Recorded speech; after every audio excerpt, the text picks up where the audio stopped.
For more on this, we are joined by the Mayor of Saldanha Bay, Truter. Mayor, good morning. Thank you so much for your time. Good morning, ma'am. What can you tell us about the burning of Kelly Smith's house? Ma'am, our fire brigade received a call just before 7:30 last night to say that a shack was alight in Middelbos. The fire teams were dispatched. They found quite a grouping of some of the community and one shack alight. It turned out that it is the abandoned shack of Kelly. The shack was burned to the ground. There was no aggression from the community, though, and the fire crews were able to extinguish the fire and return to their base without any further incident.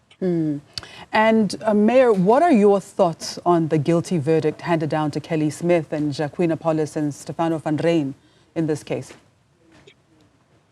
Yeah, we as a council have always believed to support the justice system and also the police investigation.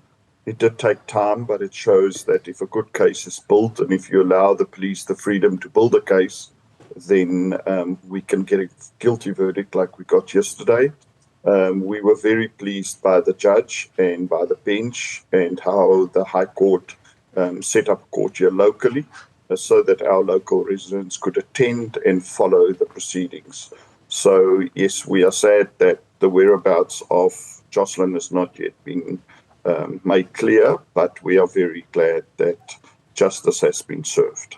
Now, with Joshlin Smith still missing, Mayor, do you believe justice has been served or that there is still more to be uncovered? Ma'am, I cannot speak for the police, but I saw that General Patakile, the provincial commissioner, spoke yesterday, and he made it very clear that the investigation is not closed. This is the first phase of it, and that SAPS will continue searching for her on a local and international basis. And what role do you believe the community played in helping the prosecution team build a strong case? Well, I think everybody that had information came forward and that offered that information. And of course, without those statements, there is no case. And that statements corroborated the statement of the state's witness. And if you listen to the judgment, that ultimately led to them being found guilty.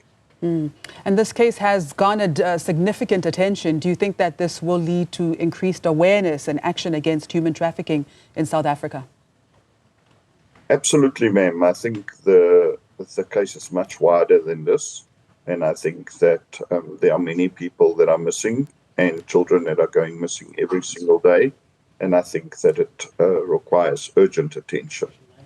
Now, the accused are set to appear in court next week, Mayor, for sentencing procedures. What are your expectations for the sentencing phase?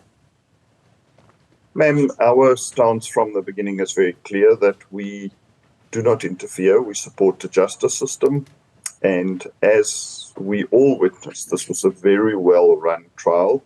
The judge has been very meticulous, and I trust that he will serve justice to the full extent. And in closing, Mayor, what final message would you like to convey to the family of Joshlin Smith and to the community that has been affected by this case? Well, first of all, I would like the community, I would like to thank them for supporting the trial. Secondly, I would like to urge them to remain calm and to allow justice to run its full course. This is only the first phase, and this is far from over. And in the meantime, let's stand together and support the justice and the police system so that we can get closure on where Joshlin is.